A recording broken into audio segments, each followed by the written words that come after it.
ఓకేనా శ్రీమతి గారు?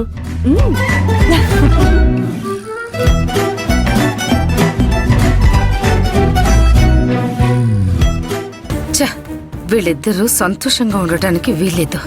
ఇంకా ఆలస్యం చేయకుండా ఏదో ఒకటి చెయ్యాలి.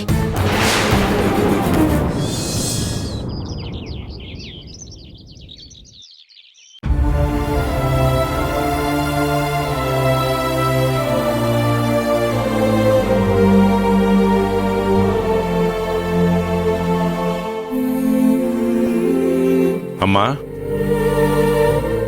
అమ్మా, అంత పరధ్యానంగా ఏం ఆలోచిస్తున్నావమ్మా? ఏం లేదు సత్యం. రాత్రి అక్షయ్ మాట్లాడిన మాటలు నువ్వు విన్నావు కదా? నేను విన్నానమ్మా. అక్షయ్ మాటల్లో ఏదైనా తేడా గమనించావా? గమనించాను కానీ అక్షయ అలా మాట్లాడడంలో తప్పే ఉందమ్మా. ఇప్పుడు నా బాధ తప్పొప్పుల గురించి కాదురా. అక్షయ్ మాటల్లో నాకు నీ పెద్ద కొడుకు కనిపించాడు. ఒక్క గరిటె పెరుగు ఎక్కువ వేసుకుంటే ఏదో ఆస్తులు అంతస్తులు కరిగిపోయేటట్టు అంతెత్తుని ఎగిరిపడేవాడు వాడు.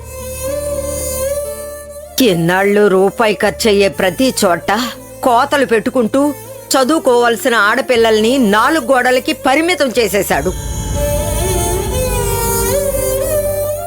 చివరికి ఈ కుటుంబాన్ని నేను మోయలేను, పెళ్లి చేసుకుని నా పెళ్ళాన్ని తీసుకుని వేరు కాపురం వెళ్ళిపోతానని ఎన్నో ప్రయత్నాలు చేశాడు.